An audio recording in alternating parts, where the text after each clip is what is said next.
پاکستان کو بنے اس وقت 75 ایئر ہو گئے، اور پاکستان کی بننے کی جو موومنٹ تھی جسے ہم تحریک پاکستان کہتے ہیں، وہ دراصل اس وقت کے ہندو معاشرے کے خلاف تھی یا انگریز سے آزادی کے لیے تھی۔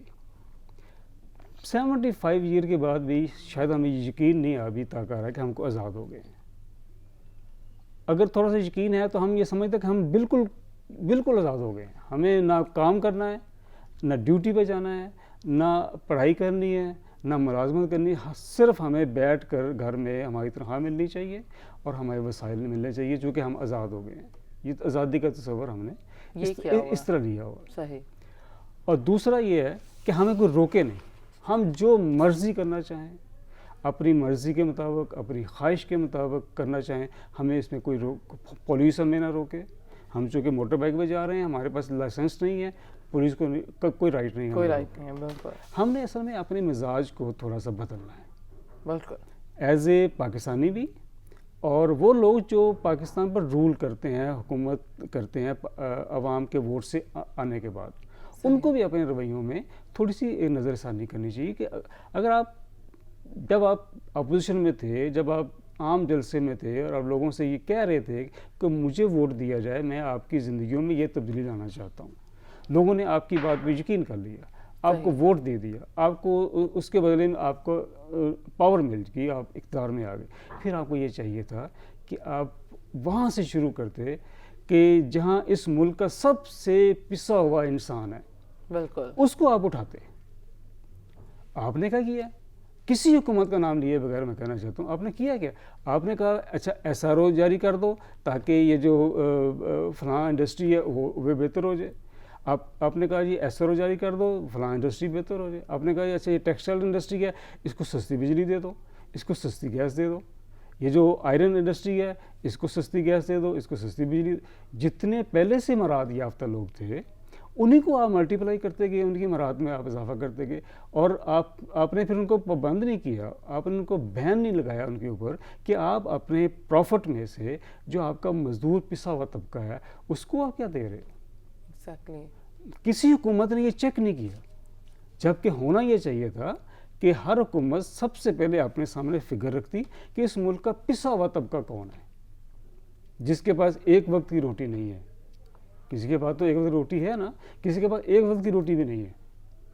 اس کو وہاں سے اٹھا کر آپ نے ان کی معیار زندگی کو بلند کرنا تھا، پھر ہم سمجھتے ہیں کہ ہاں واقعی آپ عام آدمی کی معیار زندگی کو بلند کرنا چاہ رہے ہیں۔ یہ تو کوئی طریقہ کار نہیں تھا کہ جی آپ نے کہا کہ جی بینک سے پیسے لے لو اور 1000 روپے جمع کراؤ اور گاڑی لے لو کہ ہم ان کا معیار جو ہے بلند کر رہے ہیں، وہ تو اور پس گیا۔ اور پس گئے ہیں، صحیح کہہ رہے ہیں سر۔ جو سچویشن لگ رہی ہے، آپ کو کیا لگتا ہے کہ جو منظر کریٹ کیا گیا ہے، کل جو خانہ جنگی کی ایک صورتحال تھی اور اب سے کچھ دیر پہلے جو سابق وزیر اعظم عمران خان نے جو اپنے خطاب کے دوران 6 دن کا الٹیمیٹم دیا، معاشی حالات جس طرح کی اس وقت ہمارے ملک میں چل رہے ہیں، ہمارا ملک جو معیشت ہے وہ تباہی کا شکار ہوتی جا رہی ہے، تو سر اس ساری سچویشن میں آپ کو لگتا ہے کہ معیشت بہتر کی جانب گامزن ہو سکی؟ اس سوال کا جواب میں آپ سے بریک کے بعد لوں گی۔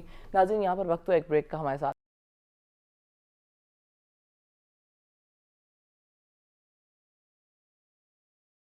ویلکم بیک ناظرین۔ منیر صاحب، میں آپ سے سوال کر رہی تھی سچویشن آپ کو کیا لگ رہی ہے، جس طرح کا منظر کریٹ کیا گیا، ہمارے جو معاشی حالات اس وقت ہیں ملک میں، اور ہمارا ملک اس طرح کی چیزوں کا متحمل نہیں ہو سکتا جیسی چیزیں کریٹ کی گئی ہیں۔ آپ کیا سمجھتے ہیں، کیا ہم یہ ساری چیزیں اور ساری ہیپننگز جو ہیں وہ افورڈ کر سکتے ہیں ایسی سچویشن میں؟ دیکھیں، آپ کا سوال کے 2 حصے میں کرتا ہوں، اور آپ کے سوال کا جو جواب آخری حصے میں دوں گا۔ پہلے تھوڑا سا آپ سے اور گزارش کرنا چاہتا ہوں۔ پاکستان میں ایک مرتبہ زلزلہ آیا تھا ابھی پچھلے دنوں، صحیح، اور سی ڈی اے جس کا بجٹ بلوچستان سے زیادہ ہے، اس کے پاس مارگلا ٹاور کی ایک اینٹ اٹھانے کے لیے کوئی اوزار نہیں تھا، اور اس کے پاس آج بھی 16 منزلہ جو عمارت ہے اس پر لگی آگ بجھانے کی کوئی مشینری نہیں ہے۔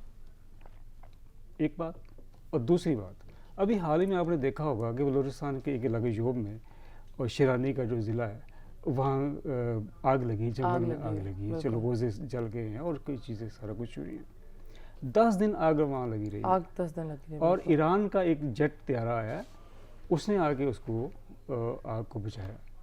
یہ پاکستان کے وسائل کی بات کر رہا ہوں کہ ایک طرف سی ڈی اے جس کا بجٹ بلوچستان حکومت سے زیادہ ہے, صحیح, اس کے پاس ایک گری ہوئی عمارت کو اٹھانے کے لیے کوئی چھوٹا سا اوزار بھی نہیں ہے. ٹھیک. اور دوسری طرف بلوچستان کے اس ضلع میں جہاں جنگل ہے وہاں آگ لگی, 10 دن آگ لگی رہی ہے, اور ہمارے پاس کوئی آلات نہیں تھے, ہمارے پاس کوئی وسائل نہیں تھے. کسی دوسرے ملک نے, جو ہمارا بردر ملک ہے, اسلامی ملک ہے, اس نے اپنا ایک طیارہ بھیجا, سارا کچھ کیا. یہ تو ہماری معیشت ہے اس ملک کی, اگر ہم دیکھیں. اور ایسے میں حالات اور کشیدہ کرتے جانا. ٹھیک ہے. اب ہم ہر وقت اپنے ایک دن کو گزارنے کے بعد شام کو ہم کہتے ہیں کہ اللہ کا شکر ہے یہ دن گزر گیا, ایسا ہی. اور اگلا دن گزارنے کے لیے ہم آئی ایم ایف کی طرف دیکھ رہے ہوتے ہیں کہ اگلا دن گزارنے کے لیے اس نے ہمیں کیا رعایت دینی ہے.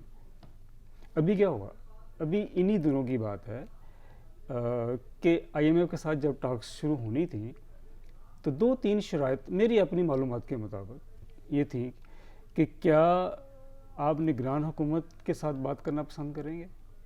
تو انہوں نے ریفیوز کیا کہ ہم کسی نگران حکومت کے ساتھ بات کرنا نہیں چاہیں گے. اس لیے ملک میں ٹیکنوکریٹ گورنمنٹ کی جو ایک پرپوزل آ رہی تھی وہ ڈراپ ہوئی. پھر انہوں نے اس حکومت سے بات کرنا شروع کی, اور ساتھ اس نے شرط کیا رکھی ہے, شرط یہ رکھی ہے کہ ہم جو کچھ ایگریمنٹ کریں گے اسی کو 1 سال تک پیرا دینا پڑے گا. جب یہ بات ان کو انشور کی گئی ہے تو دین اس حکومت سے آئی ایم ایف نے بات چیت کی ہے کہ اگر آپ ہمارے ساتھ معاہدہ کر کے آتے ہو, واپس جا کے اس کو تبدیل کر لیتے ہو, ہم تو آپ سے بات نہیں کریں گے. ہمیں یہ بات یقین دہانی کرائی جائے کہ آپ جو کچھ ہم سے بات کر کے جاؤ گے, جو ایگریمنٹ کر کے جاؤ گے, اس پر آپ پیرا دو گے, اور 1 سال تک پیرا دو گے.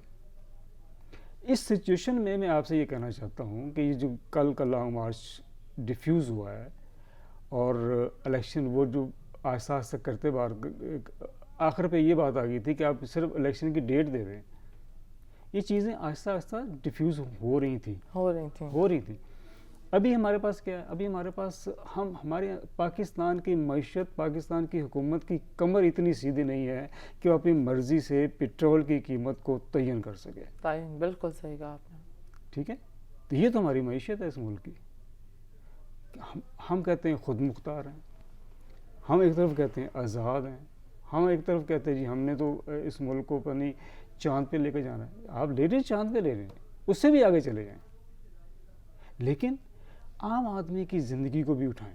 بالکل. آپ معیار یہ رکھیں کہ جو اس ملک کا عام آدمی کون ہے؟ عام آدمی وہی ہے جس نے آج کمانا ہے اور آج ہی کھانا ہے. یہ ہے آج کا عام آدمی. ہم اس کو دیکھیں, پاکستان کی پاپولیشن اس وقت 22 کروڑ ہے, 22 کروڑ کہی جا رہی ہے کہ یہ 22 کروڑ ہے, لیکن لوگ کہتے ہیں اس سے زیادہ ہے. دنیا میں ابھی پچھلے دنوں کرونا آیا ہے, 1.5-2 سال ایک کرائسس رہا ہے. آپ اسٹڈی کر کے دیکھیں, دنیا میں وہ ملک بچا ہے جس کی ایگریکلچر جو سسٹم تھا وہ بہتر تھا, کیونکہ اس نے گھر سے لیا ہے اناج, اس نے باہر سے اناج نہیں منگوایا. آج پاکستان میں کیا ہے, پاکستان میں 22 کروڑ کی آبادی ہے اور ٹوٹل 10 زرعی یونیورسٹی ہیں پورے ملک میں. اب 10 یونیورسٹیز میں آپ کاشتکاری کے موضوع پر ہم بات کرنا چاہیں تو ہمارے پاس جو سب سے بڑا جو ہمارا امپورٹ بل ہے آئل کے بعد وہ ہے خوردنی تیل. ہم تو اس کی پیداوار ملک میں نہیں لا سکے.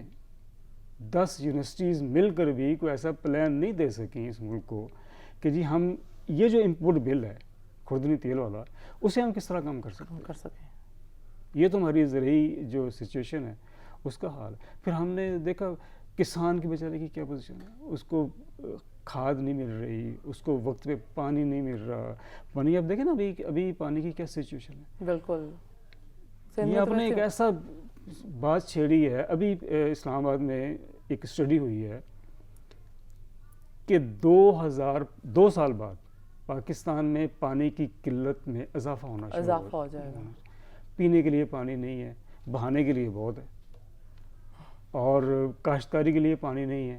لیکن جو اس میں بھی ناانصافی ہو رہی ہے, انجسٹس ہے کہ جو بڑا کاشتکار ہے, بڑا زمیندار ہے, وہ چھوٹے زمیندار تک پانی پہنچنے نہیں دے رہا، درمیان میں توڑ رہا ہے۔ سندھ میں سب سے جو قیمتی وزارت ہے وہ وزارت آبپاشی کی ہے، لوگ سفارش کرتے ہیں کہ یہ وزارت میرے پاس آنی چاہیے۔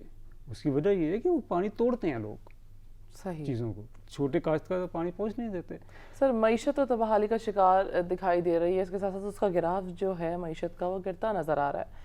کل کے اگر لانگ مارچ پہ ہم بات کریں، ڈاکٹر یاسمین راشد کے ساتھ کل جو کچھ ہوا، ان کی گاڑیوں کے شیشے توڑے گئے جبکہ اگر ہم دیکھا جائیں تو کووڈ کے جب دوران انہوں نے بہت زیادہ کینسر پیشنٹ ہونے کے ساتھ اس ملک کو جوڑنے اور اس ملک کو اس کووڈ سے ہٹانے اور کووڈ سے دور رکھنے کے لیے بہت کام کیا ہے۔ ان کے ساتھ ہونا ایک جانب ٹھیک ہے، اختلافات اپنی جانب اپوزیشن کے اور حکومت کے، عمران خان صاحب کے، لیکن ان کے ساتھ جس طرح کی کل سچویشن کریٹ کی گئی کینسر پیشنٹ ہونے کے ساتھ، انہوں نے کووڈ کے لیے جتنا کام کیا، یہ تو قابل افسوس بات ہے۔ ڈاکٹر یاسمین راشد بہت نفیس خاتون ہے، بالکل، اور میں ان کی فیملی سے واقف ہوں۔ ان کی فیملی کے جو بزرگ تھے وہ بھٹو کے ساتھ تھے، پیپلز پارٹی میں، غلام نبی ان کا نام تھا، اور لاہور کی ایک معروف فیملی ہے وہ۔ پھر وہ بہت اتنی نفیس خاتون ہے کہ کبھی ہم نے ان کو نہیں دیکھا کہ انہوں نے کوئی ایسی بات کی ہو جو کسی کو ناپسند ہو۔ سیاست میں جو خواتین ہیں یا باقی جو لوگ ہیں وہ ان کے رویے قابل بحث ہیں، لیکن ڈاکٹر صاحبہ کے بارے میں ہمیں بات کرتے ہوئے کم از کم میں بہت محتاط ہوں، اور واقعی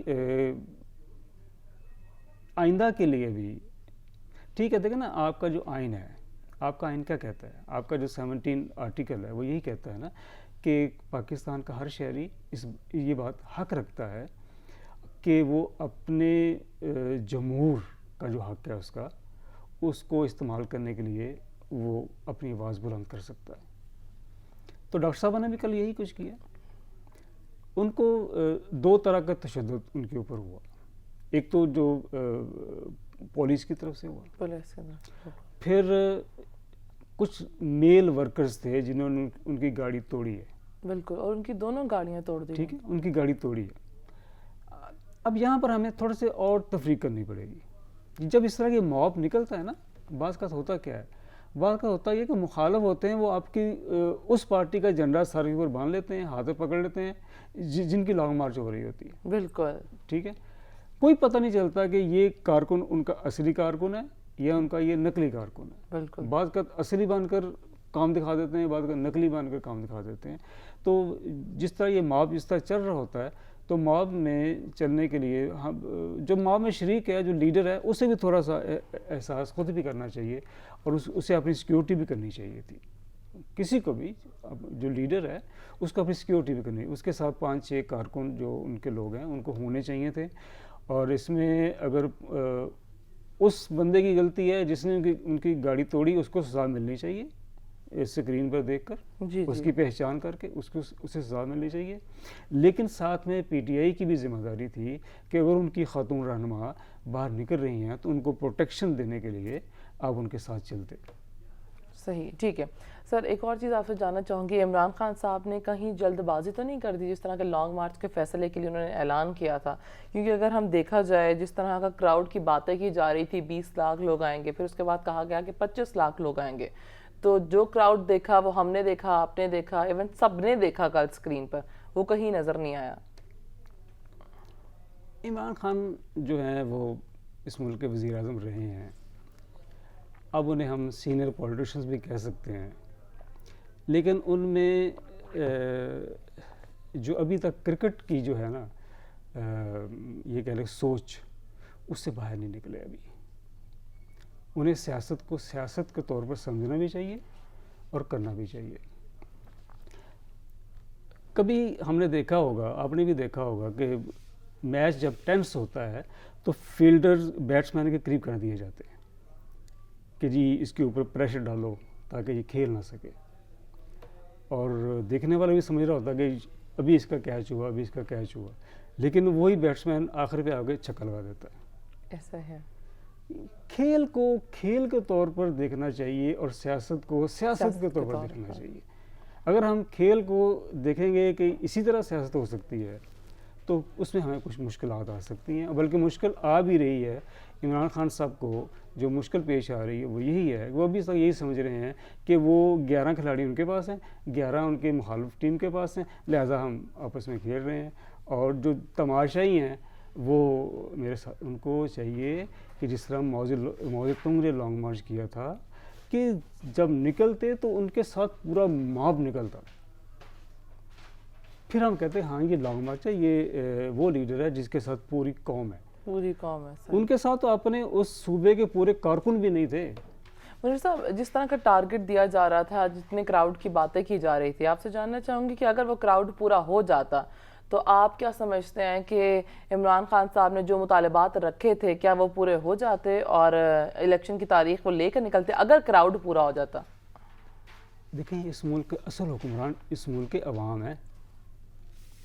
عوام آج کھڑے ہو جائیں اور یہ کہیں کہ ہمیں یہ پارلیمانی نظام نہیں چاہیے، ہمیں اس ملک میں صدارتی نظام چاہیے، تو آپ کو یہ نظام بدلنا پڑے گا۔ عوام کتنی طاقت ہے؟ بالکل ایسا۔ عوام کی بہت طاقت ہوتی ہے، لیکن اس طاقت کو منظم طریقے سے استعمال کرنا، پرامن طریقے سے استعمال کرنا، اپنے مقصد کو سامنے رکھ کر استعمال کرنا، اور ان کو ایک ایسی منزل پر پہنچانا جس میں ان کا بھی فائدہ ہو اور ملک کا بھی فائدہ ہو، یہ ہوتی ہے لیڈرشپ۔ لیڈرشپ یہ نہیں ہوتی کہ جی ان کو میں اس کارکن کو جو میرے لیے کٹ مارنے کو تیار ہے اس کو میں صرف اس لیے استعمال کروں کہ اس حکومت کو باہر نکالنا ہے۔ یہ سیاست نہیں ہوتی۔ بالکل صحیح، ٹھیک ہے۔ اس کے بعد بھی ہم بات کریں گے اسی ٹاپک کے اوپر۔ ناظرین، یہاں پر وقت ہوا ایک بریک کا، ساتھ رہیے گا۔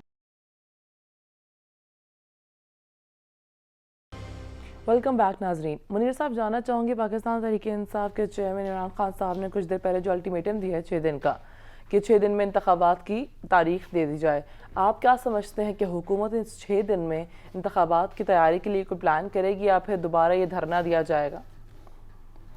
دیکھیں، آج اسلام آباد میں پارلیمنٹ کا مشترکہ اجلاس ہو رہا ہے جو صدر صاحب نے طلب کیا ہے۔ اس میں بھی کچھ چیزیں ہیں کہ جی جو الیکشنز ریفارمز ہیں اس کا ایک بل لایا جائے گا۔ پی ٹی آئی کی شروع دن سے یہ ڈیمانڈ رہی ہے کہ الیکشنز جو ہیں وہ ریفارمز کے بغیر نہیں ہونے چاہیے، اور وہ ریفارمز کیا ہیں، انہوں نے ایک پورا پیکج تیار کیا ہوا ہے اپنی، جب ان کی حکومت تھی مرکز میں انہوں نے ایک پورا پیکج تیار کیا تھا جس میں وہ ای وی ایم مشین اور سارا کچھ چیزیں شامل تھیں۔ اس پر ان کا زور تھا کہ جو اس وقت کی اپوزیشن ہے وہ ہمارے ساتھ اس آئینی پیکج پر بیٹھے اور بات کرے، اور تاکہ ہم اس کو ایک آئین کا حصہ بنائیں یا ان کے مطابق قانون سازی کی جائے، انہی کے مطابق تاکہ اگلا الیکشن آئے۔ اور وہ بقول پی ٹی آئی کے یہ جو انفارمز ہیں یہ ملک میں اچھے شفاف انتخابات کی راہ ہموار کریں گے۔ صحیح۔ ویسے سر ایک اور آپ سے جاننا چاہوں گی کہ ویسے اچھا نہ ہوتا کہ پاکستان تحریک انصاف جو ہے وہ اپوزیشن میں بیٹھتی اور ایک زبردست اپوزیشن بنتی اور ان کو بیٹ کرتی؟ میں نے آپ سے پہلے ہی گزارش کی ہے نا کہ کرکٹ کی سوچ جب نکل آئے گی ذہن سے اور سیاست کی سوچ شامل ہو جائے گی تو دین پی ٹی آئی سیاست کی طرف آئے گی، تب سیاست کی طرف۔ صحیح، ٹھیک ہے سر۔ بھارتی عدالت نے کل جو یاسین ملک کے لیے ایک اپنا فیصلہ سنایا، ایک بار پھر انصاف کا قتل ہوا ہے۔ یاسین ملک کے ساتھ جو کچھ ہوا، بھارتی عدالت نے جو ان کو سزا سنائی ہے اور اس کے بعد انہیں عمر قید کی ایک سزا دی گئی ہے، اور بھارتی عدالت کی جانب سے جب یاسین ملک سے پوچھا گیا کہ آپ کچھ کہنا چاہتے ہیں تو انہوں نے کہا کہ میں بھیک نہیں مانگوں گا اپنی زندگی کی۔ انہوں نے یہ کہا ہے کہ میرے 4 سوال ہیں، آپ بس ان 4 سوالوں کا جواب دے دیں، جس میں انہوں نے کہا کہ آپ نے جو مجھے پاسپورٹ جاری کیا، اگر میں غدار ہوتا یا اگر میں نے دہشت گردی کا کچھ کیا ہوتا تو وہ آپ نے کیوں جاری کیا۔ اس کے علاوہ انہوں نے کہا کہ اگر میں دہشت گرد تھا تو ملک کے 7 وزیر اعظم مجھ سے ملنے کیوں آئے۔ اس کے ساتھ ساتھ انہوں نے کہا کہ میرے اوپر کوئی چارج شیٹ کیوں نہیں بنائے گی۔ سر آپ سے جاننا چاہوں گی کہ تہاڑ جیل میں وہ پچھلے 3 سال سے ان کو رکھا گیا، تو یاسین ملک نے عدالت میں جس طرح کے سوالات اٹھائے ہیں، آپ سمجھتے ہیں کہ وہ سوالات اتنے مضبوط ہیں اور عالمی عدالت انصاف میں اس پر سنوائی ہوگی؟ اس میں سنوائی تو ہونی چاہیے، اب ہوگی نہیں ہوگی یہ ایک الگ کوشچن ہے۔ دیکھیں، مقبوضہ کشمیر اور آزاد کشمیر میں ایک فرق ہے۔ صحیح۔ آزاد کشمیر میں اپنی ہائی کورٹ ہے، اپنی سپریم کورٹ ہے، لیکن جو کشمیر کا وہ حصہ جس پہ انڈیا نے قبضہ کر رکھا ہے، جسے ہم مقبوضہ کشمیر کہتے ہیں، وہاں پہ سارے کے سارے جو کام ہیں وہ دہلی سے ہو رہے ہیں. صحیح. پورا کنٹرول ہے سری نگر پر، پورا کنٹرول ہے. حتیٰ کہ یہاں تک کنٹرول ہے کہ اگر ان کا جو حامی سیاستدان ہے اس نے اگر سانس بھی لینی ہے تو اس نے اجازت دہلی سے لینی ہے پہلے. صحیح. کہ میں سانس بھی لوں یا نہ لوں. جو وہاں کا مخالف سیاستدان ہے اس نے تو بیچارے نے سانس کیا لینی ہے، اس کو تو اجازت ہی نہیں سانس لینے کی. لیکن جو حامی ہے اس نے بھی پہلے دہلی سرکار سے پوچھنا پرمیشن لینی ہے کہ جی میں سانس لوں یا نہ لوں. تو سر آپ سمجھتے ہیں کہ ہندوستان کی عدالت میں اس کیس کو چیلنج کیا جائے گا، اس کیس کو لڑا جائے گا؟ میں اس طرف آنا چاہتا ہوں نا. یاسین ملک جو تھے وہ ابھی پچھلے دنوں جب وہاں ایک گن کے ساتھ جدوجہد شروع ہوئی تو یہ وہ واحد سیاستدان تھے، یہ واحد مجاہد تھے، حریت پسند تھے جنہوں نے یہ کہا کہ وہ گن کے ساتھ جہاد نہیں کرنا چاہتے. باقی تنظیمیں تھیں انہوں نے کیا، اور پھر اے پی ایس سی ایک پلیٹ فارم تھا جو ان کا پولیٹیکل فیس تھا ان کا، یہ اس کا حصہ بنے تھے. وہاں جو گن کے ساتھ جہاد ہو رہا تھا اس کا حصہ نہیں بنے تھے. ایک ایسا شخص جس نے خود ہی تہیہ کیا ہو کہ وہ گن کی بجائے بات چیت کرے گا، زبان کو استعمال کرے گا، تحریر کو اپنے اس سے مدد لے گا، اس کو کہ ایسے الزام میں سزا دے دینی کہ جی آپ کے پاس گن ہے اور آپ یعنی یہ انڈیا کی بدبختی میں کہوں گا کہ وہ ایک ایسا شخص جو گن چھوڑ کر آپ سے بات چیت کے لیے تیار ہے، اس کو آپ نے ایک ایسے مقدمے میں سزا دی ہے جو گن سے جس کا تعلق ہے. آج تک آپ یہ چاہتے ہیں کہ کوئی آدمی آپ پر اعتبار نہ کرے، آپ سے کوئی بات چیت نہ کرے، اگر راستہ ہے تو اس کے پاس گن کا راستہ ہے. بھارتی عدالت نے کل پھر جو ہے وہ انصاف کا قتل کیا ہے. یاسین ملک کو عمر قید کی سزا سنا دی گئی. ہمارے ساتھ اسٹوڈیو میں میاں منیر احمد صاحب موجود تھے، اپنے تجزیے سے ہمیں آگاہ کر رہے تھے. سر آپ کی قیمتی وقت دینے کا بہت شکریہ. ناظرین پروگرام کا وقت یہاں پر اختتام پذیر ہوا. ماہنور معراج کو دیجیے اجازت. خدا حافظ.